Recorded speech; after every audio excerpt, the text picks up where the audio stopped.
Bonjour, je m'appelle Éléonore, je suis interne en anesthésie et réanimation en 4e semestre. Et aujourd'hui, je vais vous parler de l'index de perfusion périphérique et du monitorage en anesthésie.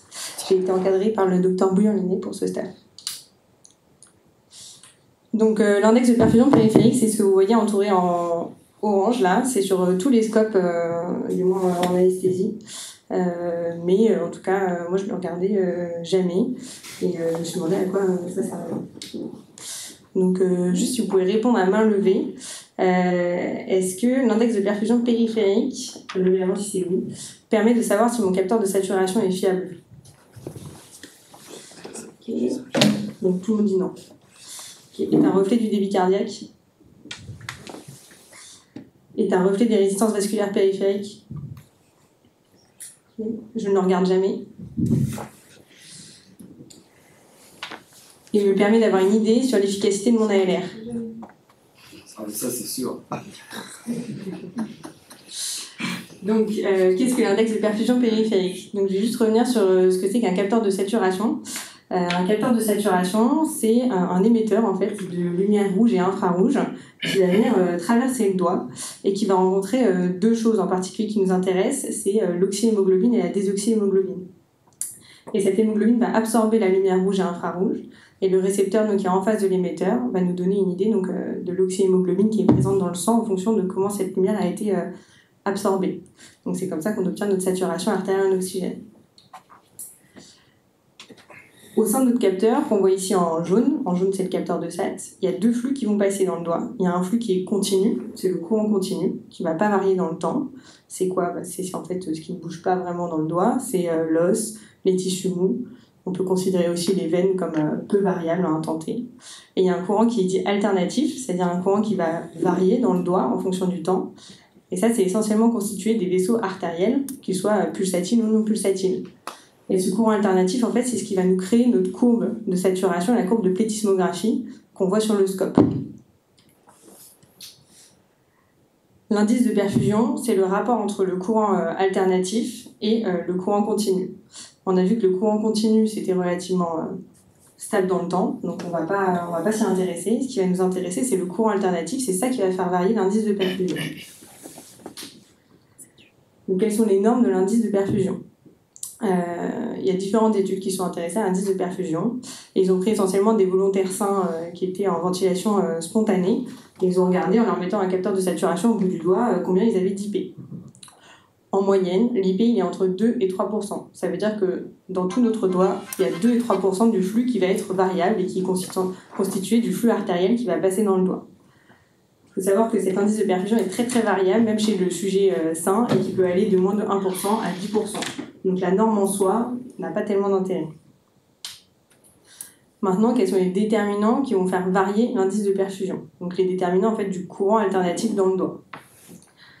Donc il y a deux grands déterminants qui sont ressortis dans les différentes études sur l'IP. C'est donc, le tonus vasculaire et le débit cardiaque. Donc on va commencer par le tonus vasculaire. Le tonus vasculaire, le rationnel, c'est de dire qu'on a des artérioles dans le doigt, que si ces artérioles sont vasoconstrictées, on a un courant alternatif qui est diminué, il y a moins de sang qui arrive dans le doigt, et donc l'IP va diminuer. Et à l'inverse, si les artérioles sont vasodilatées, on a plus de sang qui arrive dans le doigt, et donc l'IP va augmenter.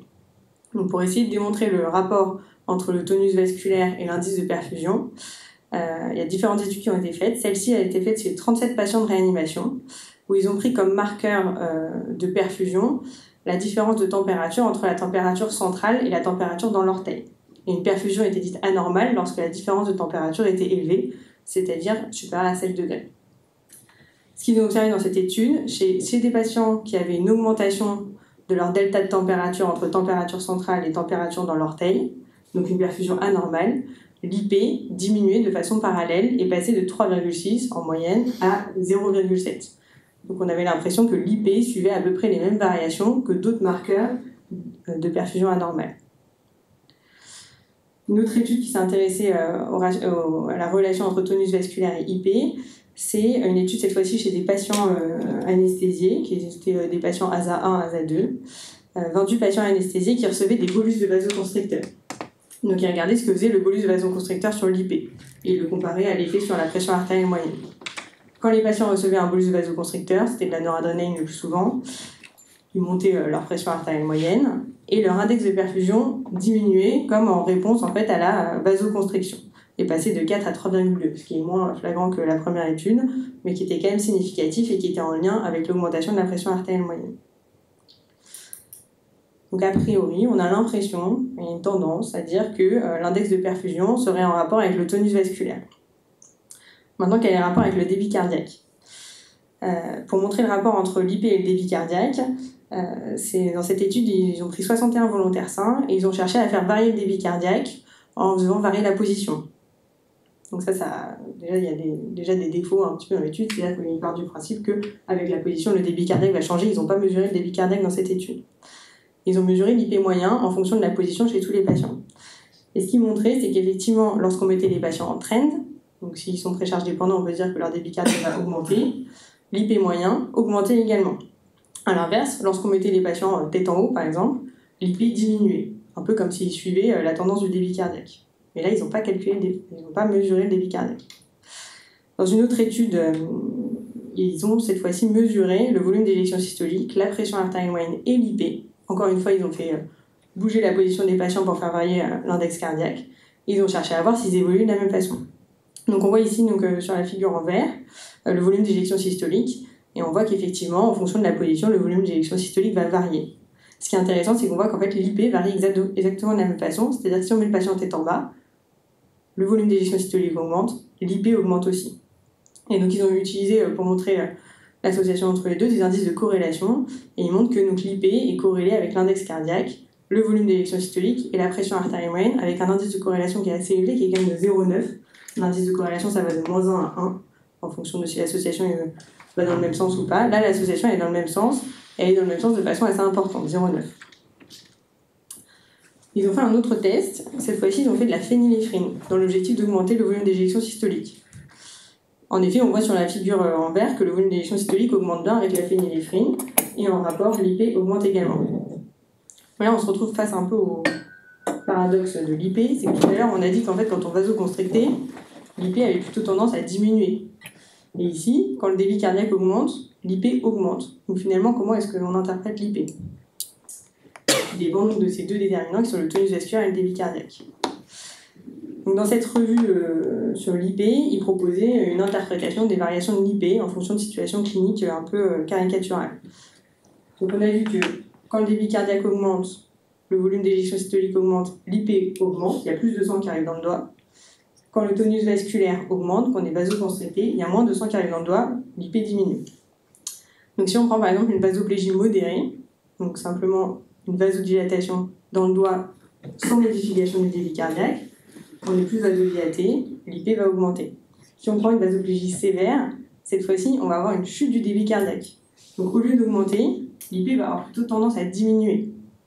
Si on prend l'hypovolémie, le débit cardiaque diminue, et en réponse, on a une activation du système sympathique, on est vasoconstricté, là tout va dans le même sens, l'IP diminue, il y a clairement moins de sang qui arrive dans le doigt. Et le choc cardiogénique, c'est à peu près la même réflexion. Donc maintenant, à quoi ça sert ? Parce que finalement, on ne va pas utiliser forcément l'IP chez les patients de réanimation, chez qui on a d'autres monitorages. Donc j'ai essayé d'identifier 3 situations où ça pouvait être intéressant de regarder l'IP. Bon, en tout cas, ça avait été étudié. L'induction anesthésique, le remplissage vasculaire et l'anesthésie loco-régionale. Donc concernant l'induction anesthésique, dans cette étude, encore une fois, donc c'est 65 anesthésies générales, c'était les inductions anesthésiques, ils ont regardé la variation de l'IP et la variation de la pression artérielle moyenne.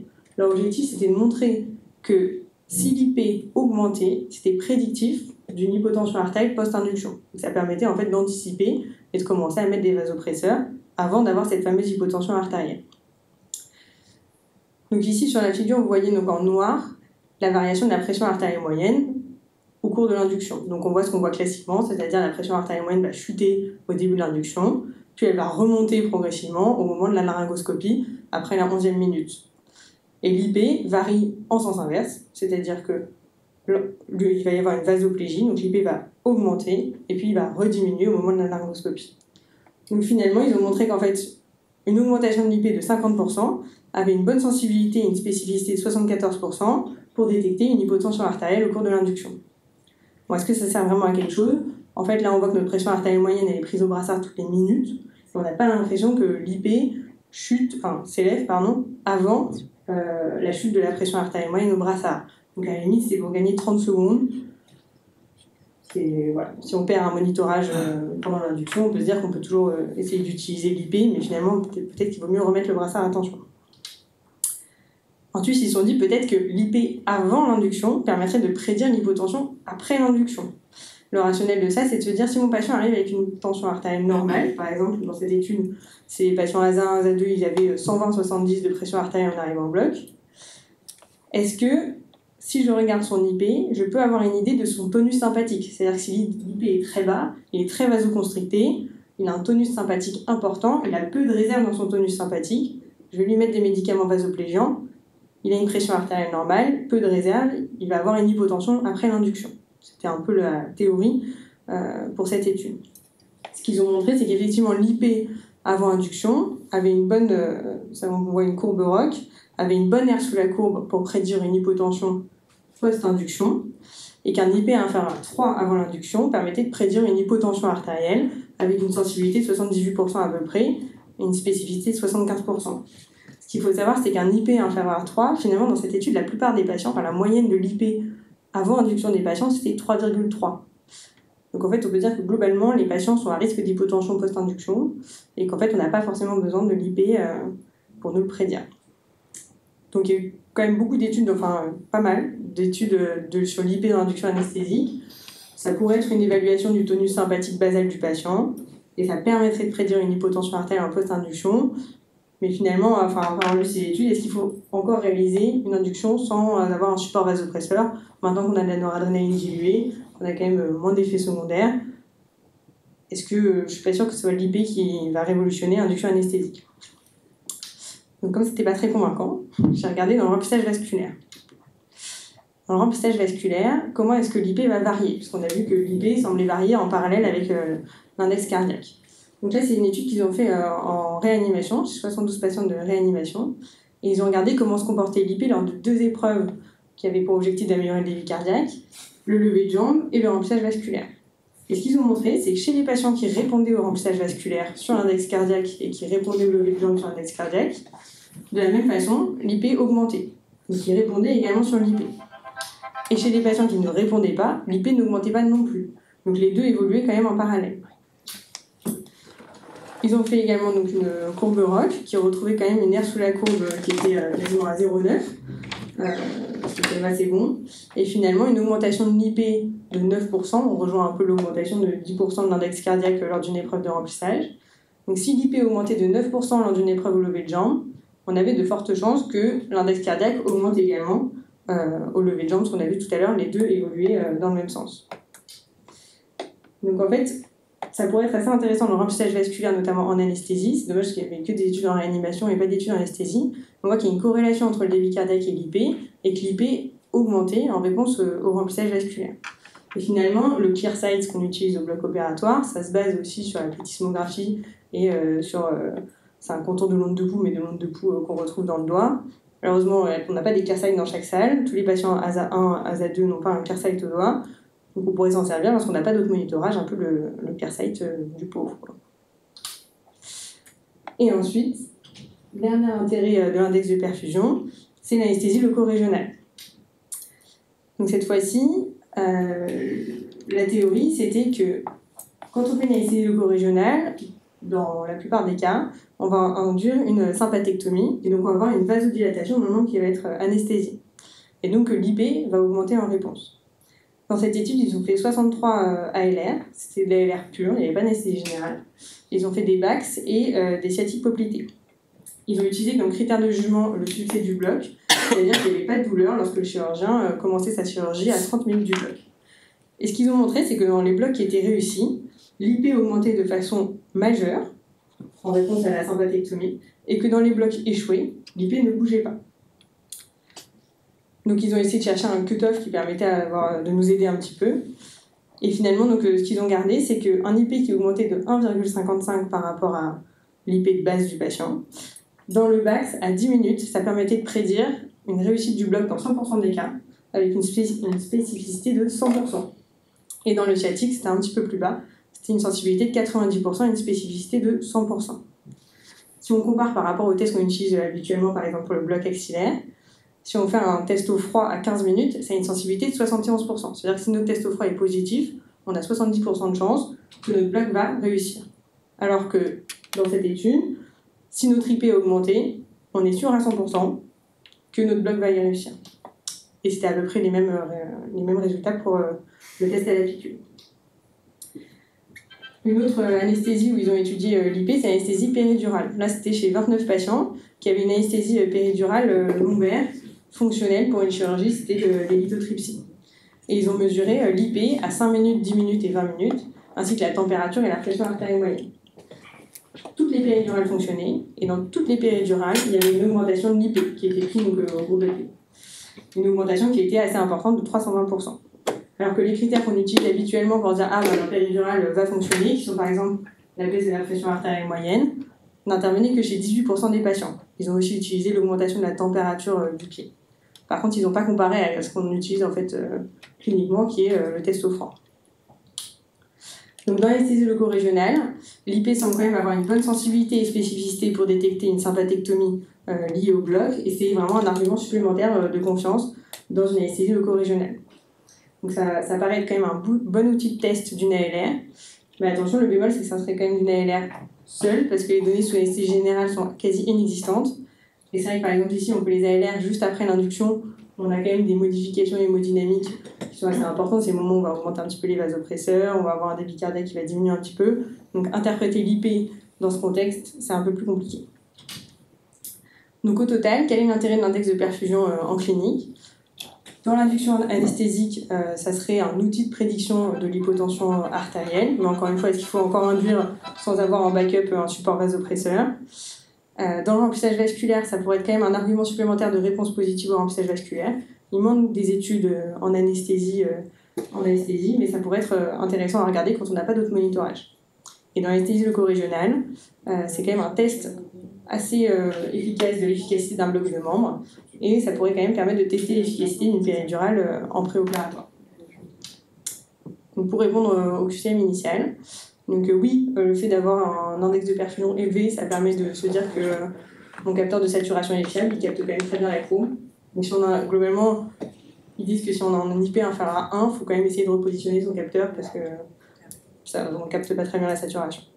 Ça semble être un reflet du débit cardiaque, ça semble être un reflet de la résistance vasculaire périphérique. Il faut le regarder peut-être de temps en temps, notamment dans l'ALR, et ça permet d'avoir une idée sur l'efficacité de mon ALR.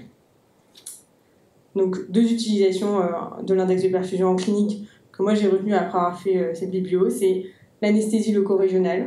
Ça paraît quand même être intéressant, et c'est des arguments de confiance supplémentaires et de tests supplémentaires en plus de faire les tests au froid.